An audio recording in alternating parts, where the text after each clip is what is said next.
A lone human explorer crashes on a strange alien world beneath 2 silver moons. Stripped of his suit and warmth, he lies near death until he awakens to find a luminous alien woman resting on his chest, using her body heat to save him. Though they share no language, a quiet bond forms in the wilderness, one built on survival, curiosity, and something far deeper than either understands. Together they uncover traces of a long-buried connection between their species, one that challenges everything she's been taught and everything he believes about being human. But their closeness sparks danger. Her people view him as contamination, a threat that must be erased.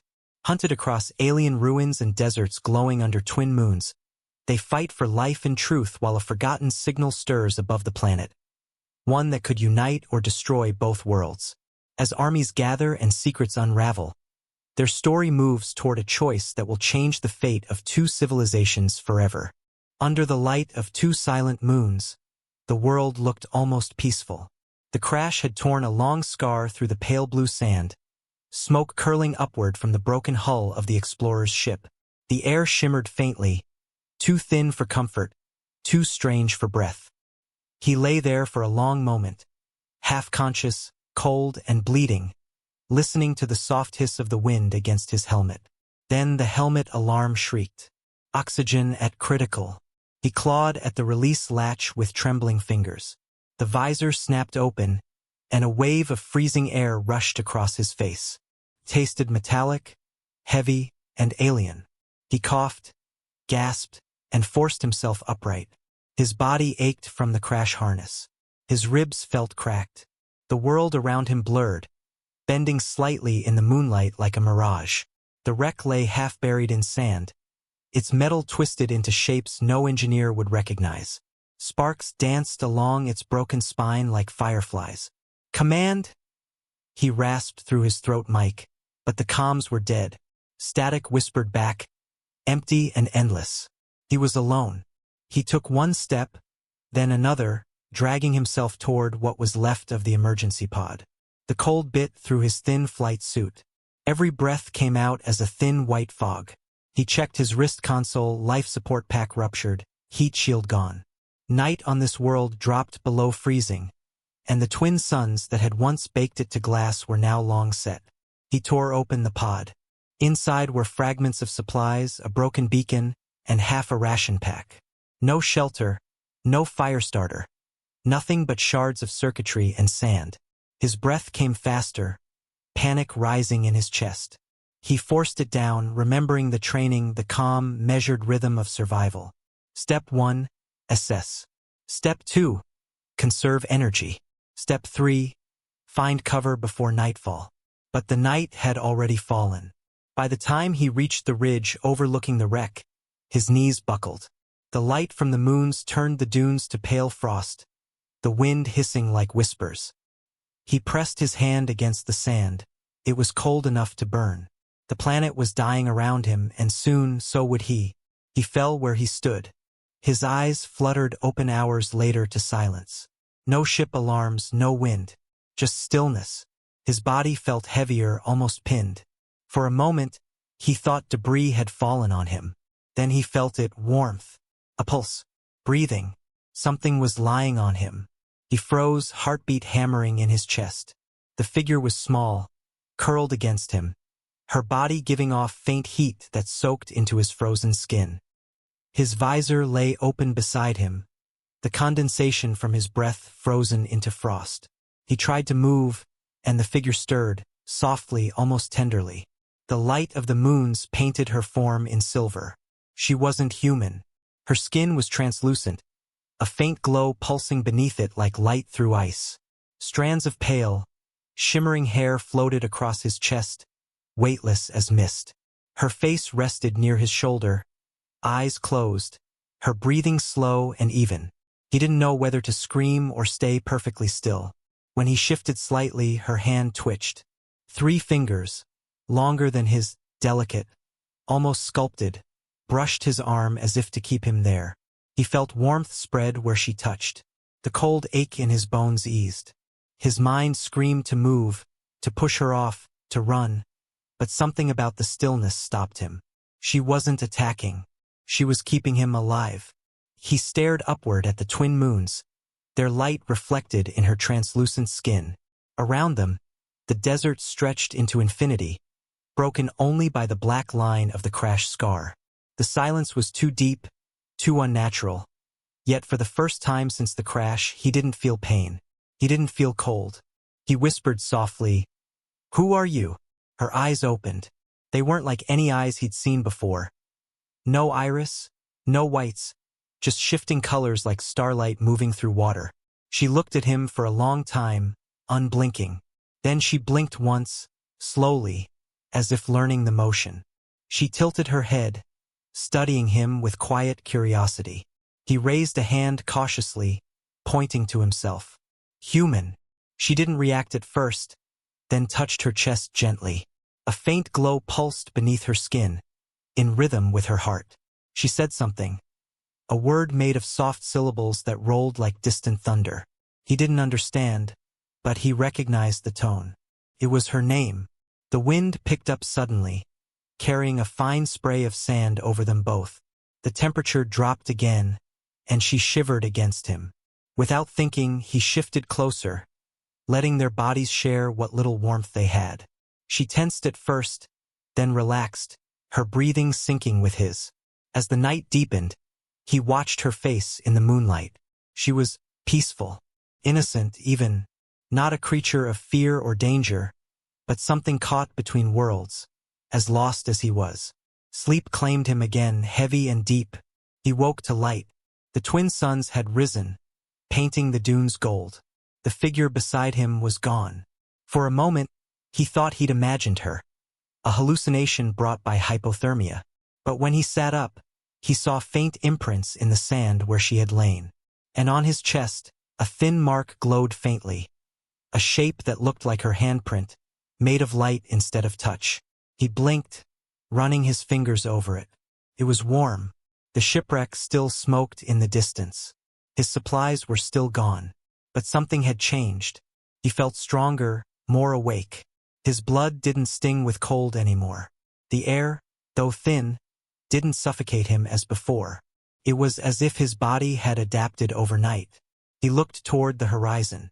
Tracks, bare footprints, led away from the crash site, each one glowing faintly before fading into the distance. He stood, steadied himself, and followed.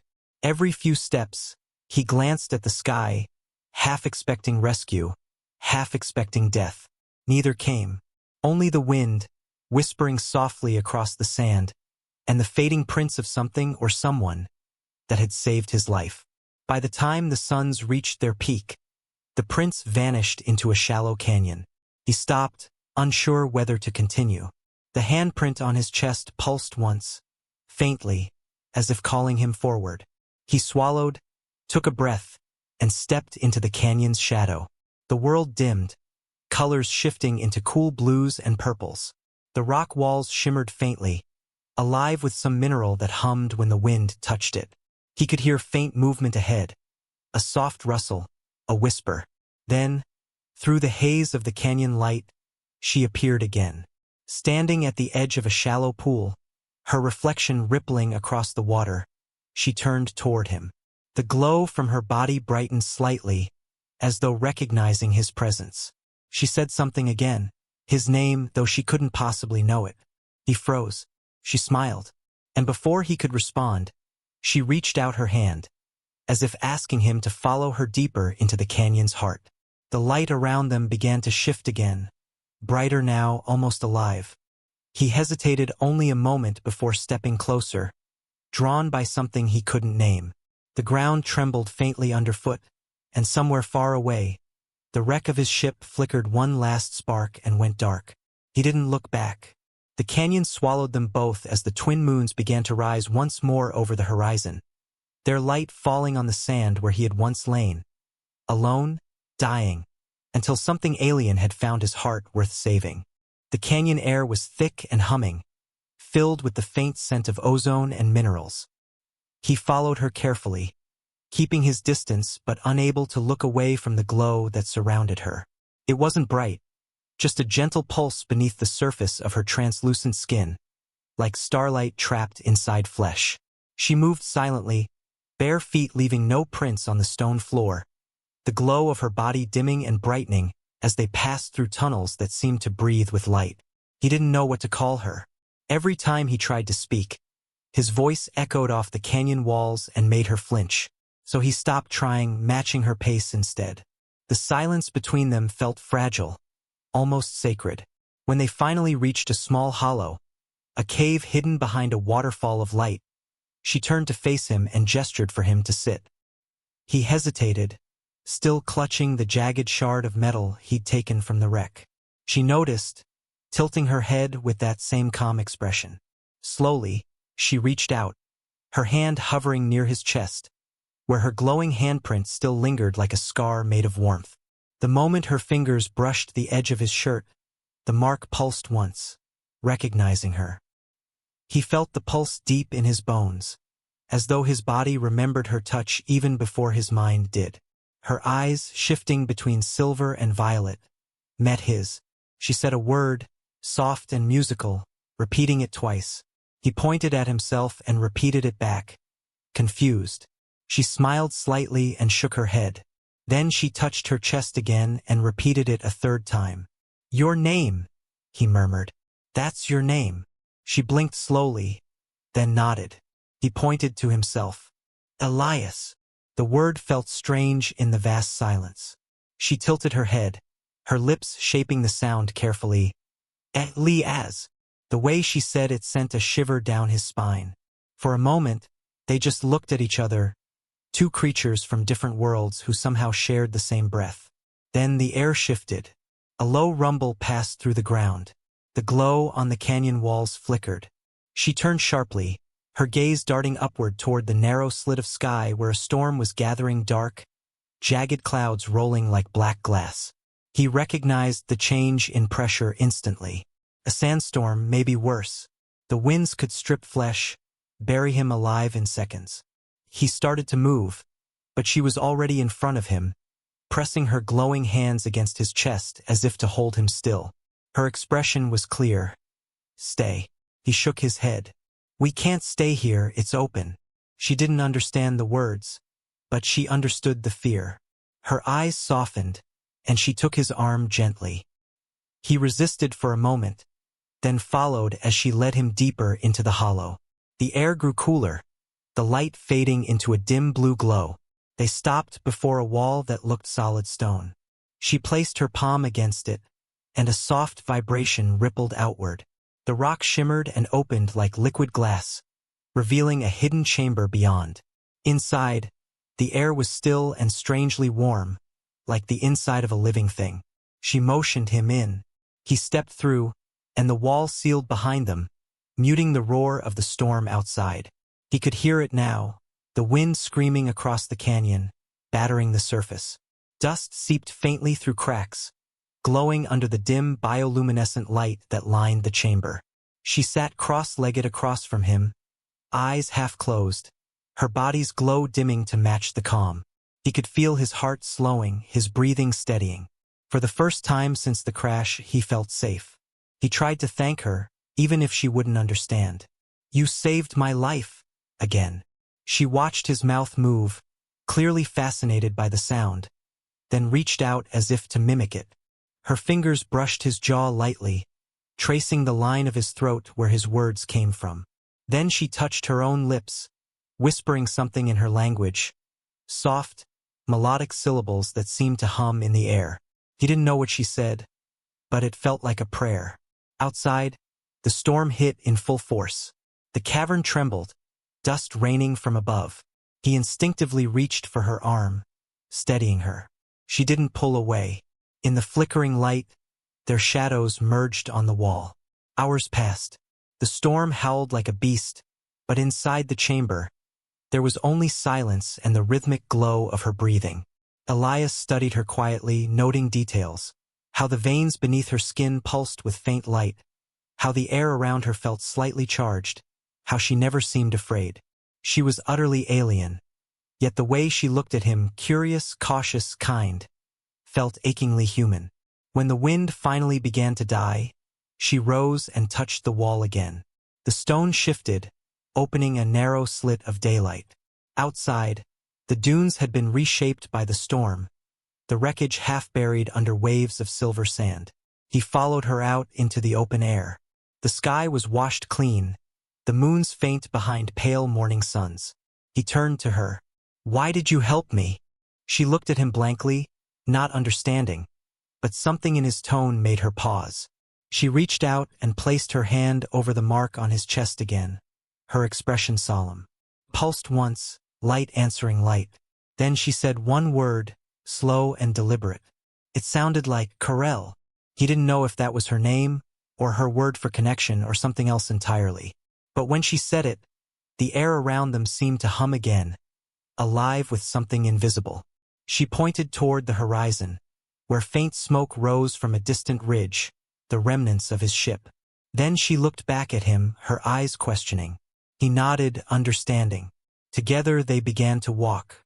The world around them was vast and empty, dunes stretching toward forever. But with every step, the space between them grew smaller. They didn't speak. They didn't need to. When the wind rose again, she reached out instinctively, taking his hand for balance. Her skin was cool, almost electric. For a heartbeat, he wanted to pull away but didn't. The contact steadied him more than it should have. Far above, the twin moons slid behind drifting clouds, and in their fading light, the human and the alien moved together across the endless sand, silent but not alone. The storm had passed, but something new had begun. Something wordless, fragile, and utterly impossible to explain. The storm had passed, but its scars remained. The valley was carved with black glass where lightning had struck, and the air still hummed with static. The human, barely alive 2 nights ago, moved sluggishly through the wreckage of his escape pod, searching for anything that might still function. The alien watched from a few meters away, her eyes faintly luminescent under the twin moons, one pale and one red. She had not spoken a word since he met her, and yet her silence had come to feel less like absence, and more like intent. When he cut his hand on a shard of alloy, it wasn't much, just a shallow slice, but he hissed through his teeth and wiped the blood on the sand. A moment later, he heard a low hum. The alien was suddenly beside him, crouched low, her expression somewhere between concern and command. She reached for his hand, and when he tried to pull away, she gave him a look that said don't. Her palm met his skin, and light burst through the wound. It wasn't just light. It was warmth, pulsing like a living thing. The glow traveled up his arm, golden veins threading through muscle and bone, and he swore he could feel her heartbeat syncing with his. His breath caught. She was healing him, he realized that, but not with tools or tech. It was something alive, intimate, terrifyingly beautiful. He tried to thank her, to speak, but his words caught in his throat. Her eyes fluttered, her glow dimming. Then she swayed, and before he could react, she collapsed against him, her body limp. "Hey, no, stay with me." He caught her before she hit the ground. The light within her flickered, weak and fading, as if every ounce of it had gone into closing the tiny wound on his hand. He carried her to the wreck's shadow, wrapping her in a thermal sheet. Her skin was cold now, almost translucent under the moons. Then it happened. He blinked and saw her. Not the woman lying before him, but the world she came from. Cities of spires under glass skies, their structures humming with energy. He saw children running through lighted streets, their laughter shimmering in the air. And then darkness, explosions, a wave of fire swallowing everything. Her people burning. No screams, just silence, their bodies turning to light and scattering into the wind. He gasped and pulled back. The vision was gone. The alien's breathing was shallow, but steady. Somehow, the connection between them had shown him her memories, her pain. She had healed him by giving a piece of herself, and in doing so, she'd let him see the truth of what she was. He knelt there in the dust, staring at her, unsure what to do. The stars above were silent witnesses. For the first time, he felt the crushing weight of her loneliness. She wasn't just a survivor. She was the last. Hours passed before she stirred. When her eyes opened, faint light shimmered beneath them. She looked weak, but calm.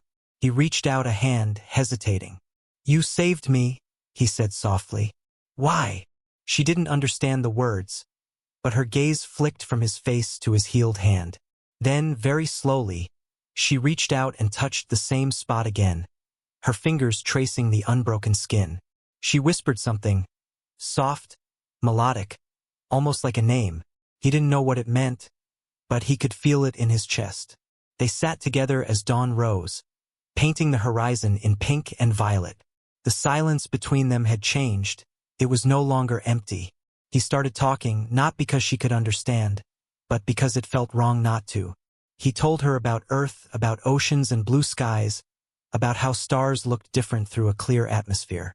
She listened, tilting her head slightly, her fingers tracing patterns in the sand. When a shadow passed overhead, he froze. Something metallic glinted across the sky, too precise, too fast to be natural. He raised his gaze and saw it, a black silhouette against the morning light, vanishing into the clouds. His pulse quickened. "A ship," he whispered. The alien looked up too, frowning. For the first time, he saw fear in her expression. She stood, scanning the horizon, her hands faintly glowing again. But this wasn't healing light, it was defensive, protective. He felt a sudden rush of understanding. The vision he'd seen, her people destroyed, wasn't just memory.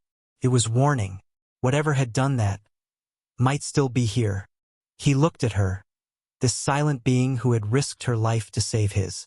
The wind carried the smell of ozone and burnt sand. She turned toward him, eyes glowing faintly gold, and whispered the same word again, the one he couldn't translate but somehow felt meant stay close. And when the ground beneath them trembled, when the distant roar of engines echoed from beyond the ridge, he realized something terrible. The crash that had brought him here might not have been an accident after all. The morning came in silence, but not peace. The human woke to the feeling of eyes on him, not her eyes but many. He blinked into the dim light and froze. Shapes stood on the ridge, half shimmering against the haze, their forms tall and slender, wrapped in bands of light that pulsed like veins. They were her kind. The alien woman stirred beside him, her breathing shallow but steady.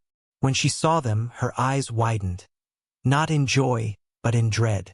She sat up slowly, whispering something under her breath, a language that sounded like wind breaking through glass. The figures descended, moving in eerie unison. Their faces were marked with glowing lines, their eyes brighter than hers. One of them, taller than the rest, bearing a staff that thrummed with a low hum, spoke first. The sound wasn't just heard. It pressed against the air, vibrating in the human's bones. The woman beside him answered, voice trembling. The tall one's tone turned harsh, almost angry. She stepped between them, hands out, pleading. The human didn't understand the words, but he understood the look in their eyes. Disgust, fear. The same look soldiers gave to something that didn't belong. He took a step back, his heart pounding. The staff-bearer pointed at him, and a shimmer of energy rippled through the air, like heat, but colder, sharper. He flinched, feeling his skin prickle. She shouted, her voice suddenly filled with authority. The others hesitated. The tall one turned his gaze to her, speaking again. Slower now, but heavier. She shook her head, eyes bright with defiance. Then she did something unexpected. She reached back and grabbed the human's hand. The light that flowed through her skin pulsed again, this time stronger, and for an instant the energy around them stilled. Every one of her kind froze, as if stunned by the sight. The staff-bearer's expression changed from anger to shock, then to something colder, judgment. He said a single word that cracked through the air like thunder. She flinched. Her hand trembled in his, but she didn't let go. She turned to the human, her breathing uneven. Then slowly, painfully, she spoke. His name. Not perfectly, not even clearly, but she said it. A sound shaped in a mouth that had never spoken human language before. He stared at her, stunned. Her voice was fragile, but the emotion behind it burned. Fear, defiance, care. The moment stretched like a held breath. The others began to move again. One stepped forward, lifting a glowing device. The staff-bearer raised his arm, and the air thickened with invisible force. The human was shoved back, unable to breathe. The ground quivered beneath him, sand swirling upward as if gravity itself was being rewritten. The woman cried out, unleashing a flare of light from her hands that shattered the invisible grip holding him down. The shockwave knocked several of her kind to their knees. She shouted something sharp and commanding. For the first time, he saw power in her. Not gentle healing light, but something ancient and fierce. They backed away, muttering in disbelief. The tall one glared at her, then at the human, and raised his staff again. The symbol at its tip ignited. A spiral of energy, white-hot and crackling. The woman stepped forward, arms wide, standing between them. "No," she said. The single word hung in the air like a forbidden act. Her people stared at her as if she had spoken death itself. The tall one lowered the staff slowly. He said something long, a voice heavy with grief, then turned away. One by one, the others followed, fading into the mist as though the light swallowed them. Only she remained, trembling, her glow dimming to a faint flicker. The human stared, trying to process what had just happened. "They wanted to kill me," he whispered. "Didn't they?" She looked at him, eyes glistening, and nodded once. Then, before he could speak again, she touched his chest, right over his heart. Her expression softened, her voice breaking as she said his name again, clearer this time. He wanted to ask why she'd risked everything, why she'd stood against her own kind for him. But before he could, her knees gave way. He caught her, feeling the tremor in her body, the fading warmth. Her pulse was weak. "They hurt you?" he asked, but she shook her head faintly. It wasn't injury, it was cost. Whatever power she had used to protect him, it had drained her again, worse than before. He carried her back to the wreckage, setting her down in the soft glow of the pod's emergency beacon. She opened her eyes once more, whispering something he didn't understand. Her fingers brushed his wrist, tracing the line of veins beneath his skin, as if memorizing something she feared losing. The sky was deepening to violet now, stars flickering awake. Somewhere out there, he could still hear the echo of engines, the ship that had passed earlier. He looked at her and realized she had nowhere to go. Her people had cast her out for touching what they considered forbidden. And yet, she didn't look regretful. She looked at peace. When he reached out to adjust the blanket over her, she caught his hand. Her fingers tightened, faint light curling around his skin again, gentle this time, like a heartbeat. She whispered another word, softer, and when he repeated it back, she smiled through exhaustion. They sat there beneath the two moons, the air humming with quiet electricity. He didn't know what tomorrow would bring, whether those beings would return, or if the planet itself would let them live, but in that moment, they were two survivors in defiance of everything written by their kinds. And somewhere beyond the horizon, unseen and silent, something had begun to awaken. The dark ships of her people's destroyers, drawn by the pulse of her forbidden light. The days that followed were quiet, but heavy with the unspoken. The human's wound had healed, miraculously, completely, but the world around him felt heavier now, like the planet itself carried memory. The alien woman had stopped glowing as brightly as before. Her light now dimmed to a soft shimmer that came and went with her mood. She spoke little, but every so often, she would glance at the horizon, as if listening to something he couldn't hear. When she finally motioned for him to follow, her expression was grave. They left the crash site at dawn, walking across a plain that shimmered with violet dust and scattered fragments of glassy stone. The air was thin, but breathable, and every step seemed to echo, like the world was hollow beneath their feet. After hours of silence, the terrain changed. The smooth dunes gave way to shapes, massive broken arches half buried in sand, ancient structures rising like bones. As they descended into the valley, the human realized what he was seeing. Buildings, towers, a city, long dead. She walked ahead with a kind of reverence, her fingers brushing the ruins as if greeting old ghosts. The walls were etched with symbols that pulsed faintly at her touch, like memories awakening. The human followed, eyes wide. The city wasn't built for humans. Doorways were taller, curves sharper, and yet something about the symmetry, something in the design, felt familiar. As they reached the heart of the ruins, the ground sloped downward into what might once have been a plaza. At its center stood a massive circular structure, smooth and intact despite the decay around it. She turned to him, gestured for him to come closer, then placed her hand on a faintly glowing panel. The ring-shaped monument came alive, light crawling across its surface like veins of fire. The ground vibrated beneath their feet. "Wait, what is this?" he whispered, instinctively taking a step back. She didn't answer. Her hand remained on the surface, and her glow intensified. Faint cracks of light running along her arm, matching the rhythm of the monument. Then, suddenly, the space before them shifted. A holographic projection flared to life, rippling through the dust-filled air. A burst of images, sounds, voices long gone. The human gasped. It was a recording. Figures appeared, human figures, clad in old Earth expedition suits, their faces grainy but unmistakable.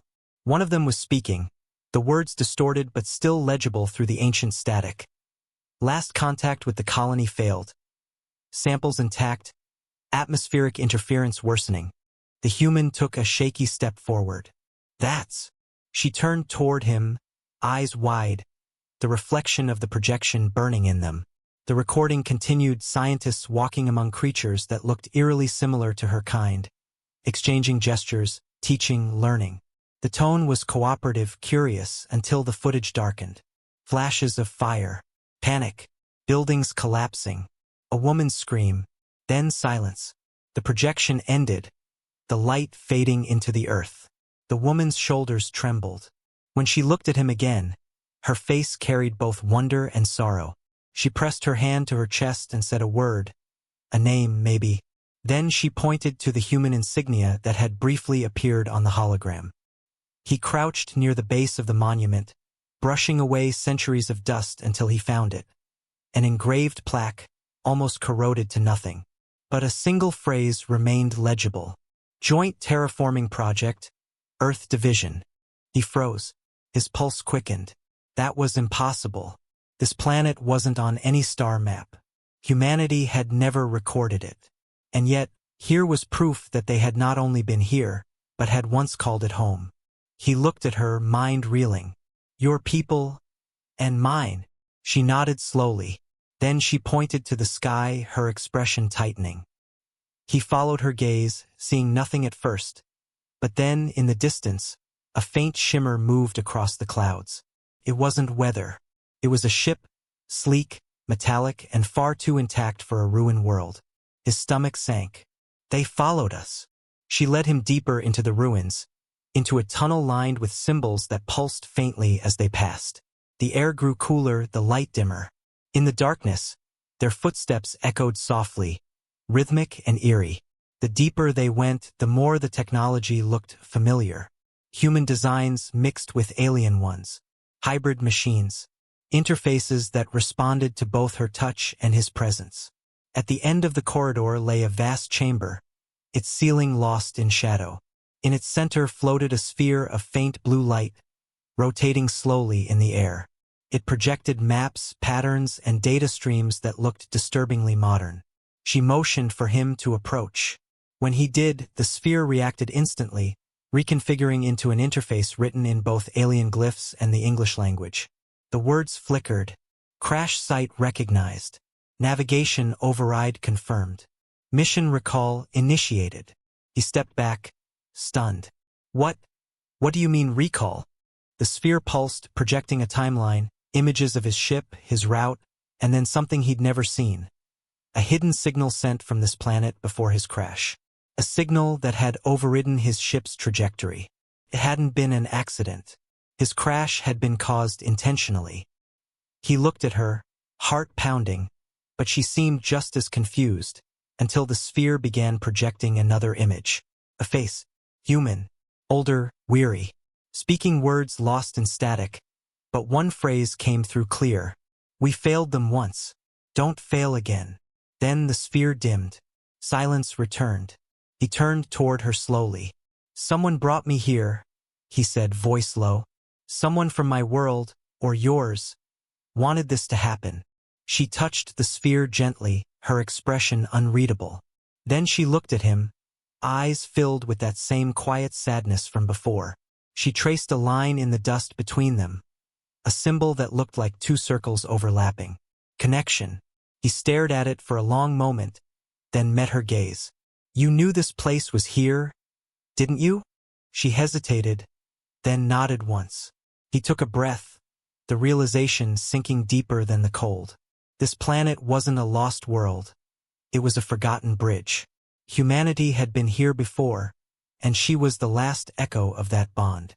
Outside, thunder rumbled, not from storms, but engines, ships. The air trembled with approaching power. He turned toward the tunnel entrance, hearing distant hums growing louder. "They found us." She stepped closer, her glow brightening again, and for the first time, she reached up to touch his face, gentle, trembling, like she feared this might be the last moment. Then she whispered his name. He didn't understand the rest of her words, but he caught one sound, repeated softly through her tears. Home. As the sky above began to blaze with descending light, the city around them awakened, the ancient technology stirring like something that had been waiting centuries for this exact moment. And deep beneath the ruins, unseen by either of them, a beacon lit up, sending a signal into the stars. The night came cold and endless, yet the air pulsed with something alive beneath the silence. The city of echoes lay half buried in the dust, and at its heart, the human and the alien woman knelt before the sphere that had shown them the truth. The last flickers of its light painted their faces in shifting blue shadows, their eyes reflecting the same disbelief. The signal from his crash, the proof of humanity's return, the shared past. It was all here, hidden under centuries of sand and silence. But the message had not finished. The sphere continued to hum softly, as though waiting. The woman hesitated, then placed her hand against the base. The glow from her skin blended with the soft light of the structure, and the entire floor began to tremble. Sand cascaded from the ceiling as panels shifted, revealing something beneath. A deep pit, lined with black glass. The human leaned over the edge, heart pounding. At the center of the pit was a massive construct. A machine buried so deep it had almost fused with the planet itself. Its surface shimmered with both alien glyphs and faint, corroded human markings. A relic neither species had fully claimed. The woman looked up at him, her expression a mixture of wonder and warning.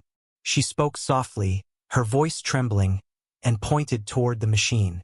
He recognized one of the symbols. It was the same emblem engraved on the shipwreck fragment he had carried since the crash. She descended first, her body glowing brighter as if the machine recognized her. The air grew warmer, heavy with static. He followed carefully, boots crunching on the cracked glass. When they reached the base, she placed both hands on a raised surface. The structure awoke. Lines of light raced outward like veins beneath translucent skin, spreading across the walls and floor. A sound rose, deep, resonant, ancient. The human covered his ears as the vibration sank through his bones. Then, above them, the ceiling split open, and a column of light erupted toward the surface, piercing through layers of stone and sand, shooting straight into the sky.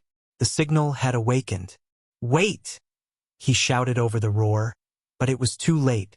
Outside, miles above the ruins, the light tore through the atmosphere like a beacon, visible from orbit. Across the alien world, it painted the night in blinding blue. The woman stumbled, clutching her chest as if something inside her was being pulled upward with the signal. Her veins shimmered brighter, her breath quick and ragged.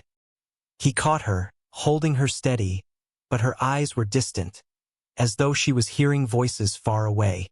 She whispered something, repeating it until the translation implant in his suit caught fragments of meaning. "They see us. They know." The sound began to fade, leaving only the low hum of the activated beacon. Then, from the horizon, came a faint rumble.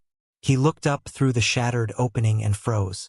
The sky was moving, Dark shapes descended, not clouds, not storms. Ships, sleek, silver, and massive, moving in perfect formation. "They're coming," he breathed. The woman stepped back, her face pale with fear. Her glow dimmed again. "Rulers," she whispered, struggling to find the human word. High voices. "They forbid." He didn't need her to finish. He could feel it in the way she trembled, the way her eyes avoided his. Whatever authority governed her people, it had seen the beacon, and they were not coming to greet them. He turned toward the pit's edge. "We have to shut it down." She shook her head. "Cannot." Once called, "Cannot stop." A low tone echoed from the machine again, a pulse that matched her heartbeat. He realized with horror that the beacon wasn't just connected to the planet. It was connected to her.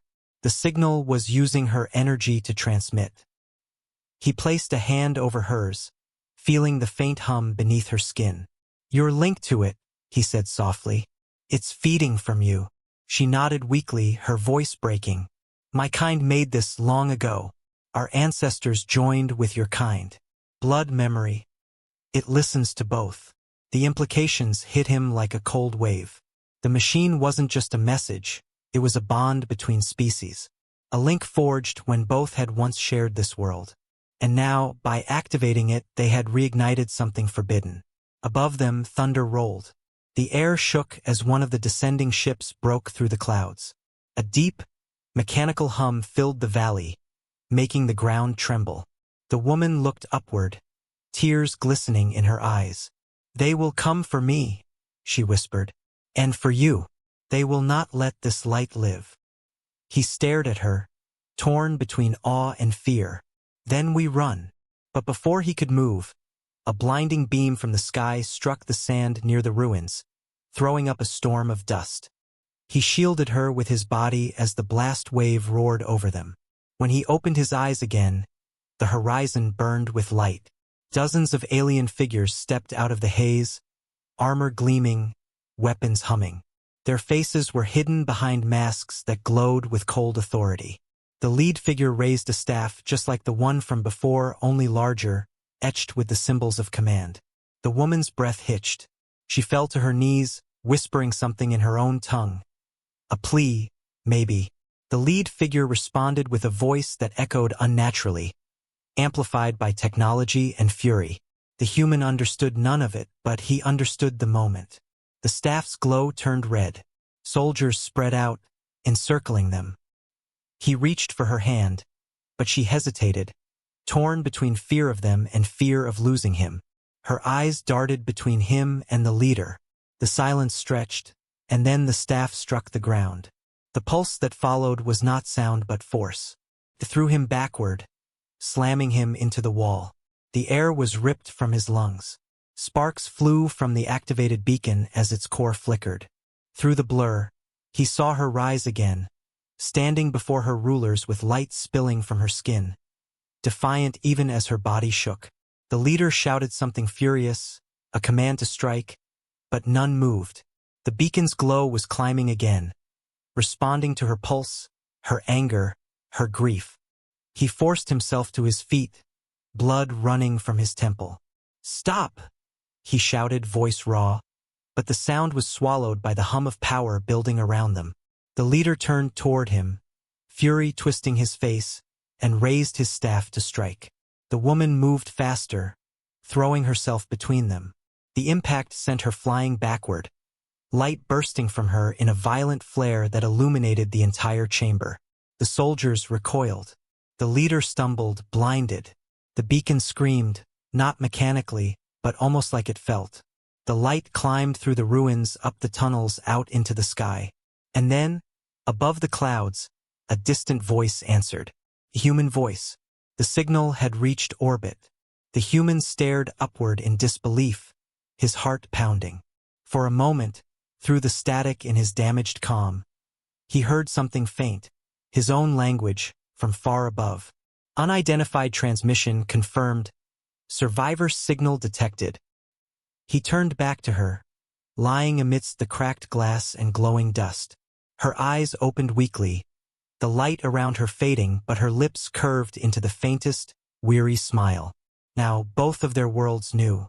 The forbidden connection between human and alien was no longer a secret buried under the sand. It had been called back to life, and neither species would ever be able to ignore it again. Beneath the towering spires of crystalline light, he knelt in chains, wrists bound by living metal that pulsed like veins beneath his skin. The alien council loomed above him, a circle of luminous figures radiating cold authority. Their eyes were pure light, emotionless, ancient. Yet he felt them burning into him like judgment itself. The air shimmered with energy, every breath heavy with ozone and finality. She stood apart, her once vibrant glow dimmed to a fragile ember. Her voice trembled as she spoke their ancient tongue, pleading not for mercy but for truth. The elders refused her, declaring him an abomination, a violation of their sacred code that forbade touch between their kind and the star-born flesh. But when they called for his execution, she stepped forward, her body trembling, eyes fixed on him, and whispered the human word she had learned, his name. They dragged her away, and he felt something tear deep inside. He thought of the nights beneath the twin moons, her warmth against him, her silence more human than words. Now that same silence pressed on him like the weight of galaxies. The executioner raised a blade of living flame, and just as it fell, light burst from the sky. A beam so pure it scorched the council hall in white fire. Through the chaos, he saw her running toward him, her body igniting with light, shielding him once more. The explosion threw them into the air, and for a heartbeat, he saw what her people had hidden. Memories of ancient unity. Humans walking beside her kind, hand in hand, before everything was erased. When the light faded, the council was gone. The city burned, and she lay beside him, her glow fading into the dust. He touched her cheek, whispering her name as dawn broke across the ruins, unaware that her sacrifice had awakened something buried far deeper than either world understood. The night split open with blue fire as alarms wailed through the broken spires. He stirred awake, heart hammering, when a silhouette appeared through the smoke. She was cloaked in shadow and starlight, her glow dimmed to avoid detection. The guards fell before her without a sound, their own weapons turned against them by light-bending illusions she commanded with precision and pain. When she reached him, her hand brushed his face just long enough for the lock on his cell to dissolve in a shimmer of gold. "We run," she breathed. The first words he had ever heard her say in human tongue. He didn't ask how she had learned them. He just ran. Together they fled through the ruined corridors of the council citadel, the air thick with dust and the hum of alien drones closing in from above. Every few seconds she looked back, her eyes fierce and terrified all at once, as though this moment was not the first time it had happened. They burst through the eastern gate and into the open wild, chased by streaks of light cutting across the sky like falling stars. For hours they climbed through black stone ravines until the land opened into a hidden valley, untouched by the glow of the cities. In the center stood a monument half buried in sand. Two figures carved from crystal, one human, one of her kind, lying together beneath the twin moons. The air shimmered with faint memory, a whisper of the past frozen in the stone. She reached out and touched the monument, her hand trembling as visions flooded her eyes. The first bond, the forbidden love that had once united both worlds, ending in fire and silence. Tears burned down her silver skin as she turned toward him, voice breaking. "It's all happening again," she said. The wind carried the sound of distant engines, the council's hunters drawing near. And as he took her hand, a soft glow rose from the monument, pulsing in rhythm with their heartbeats, as if the stone itself remembered them. The sky turned the color of molten iron as the first human fleet broke through the upper atmosphere. He stood at the edge of the valley, watching trails of fire streak across the dawn, knowing they were both the beginning and the end. The alien empire's armies gathered on the opposite horizon, silver ranks stretching to infinity beneath the twin moons. Between them, only sand, silence, and the sound of her breathing. She stood beside him, wrapped in light that shimmered like armor yet seemed born of sorrow rather than war. "They will come for us both," she whispered. He nodded, tightening the crude weapon he had forged from the wreckage of his ship. Then we make them remember why we came here. The beacon still pulsed beneath the sand, the signal that had brought humanity from the stars. The moment it flared again, both fleets halted, waiting for someone to speak first. In that fragile pause, he stepped forward. His voice carried through the translator field she had reactivated. "This world remembers us," he said to the ships above and the armies beyond. "It remembers when we weren't enemies." The alien soldiers wavered, uncertain, until their command ships began to descend, and the first human dropships deployed defensive lines. She turned to him then, eyes shimmering like dawn itself. "You would die for us?" she murmured, and he smiled faintly. "No, I'll live for what we started." But the sky was splitting again. Not with fire this time, but with something brighter, older. The light from the monument had awakened, spreading through the valley like veins of gold. Every sensor, every scanner, human and alien alike, began to react. And both sides realized, far too late, that whatever had been sleeping beneath that world's sands had just awakened to judge them all.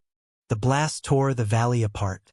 Waves of molten light cascaded across the ruins, turning glass towers into rivers of fire. He didn't think. There was no time to. He simply threw himself over her, wrapping her in his arms as the sky collapsed. The shockwave hit like the wrath of creation itself. His body burned, armor melting, the heat searing through flesh and bone. But he held her, refusing to let go. Her scream broke through the roar, carrying his name, the first human word she had ever learned, before the world fell silent. When the smoke cleared, the twin suns rose together for the first time in centuries, bathing the shattered valley in pale gold. She stirred beneath his weight, her skin dimmed, trembling, her hands shaking as they touched his face. His eyes fluttered open, but barely.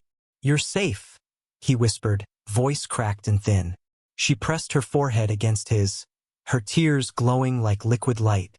"Why would you do this?" He smiled faintly. "Because someone had to remember how it felt to love across the stars." The ground trembled as the buried beacon pulsed one last time. Its energy flowed through her body, merging with his heartbeat. She felt something ancient awaken, not from the machines, but from within. His chest went still, yet the light that spilled from her hands didn't fade. It expanded, reaching out across the battlefield, touching every soldier, every human, every alien who had come to destroy. Weapons dropped. Voices faltered. For the first time in living memory, silence became peace. She held him as the suns climbed higher, their warmth fusing with the glow that surrounded them both. And then, as if guided by something unseen, a third pulse of light erupted, soft, rhythmic, alive. Her eyes widened in disbelief as the energy between them formed into a tiny shimmer, a spark shaped like a heartbeat. It pulsed once, twice, then flared brighter than both suns combined. In that moment, life itself changed its course. Neither human nor alien, yet born of both, the new light rose above the ruins. A promise written across two worlds that would never be the same again.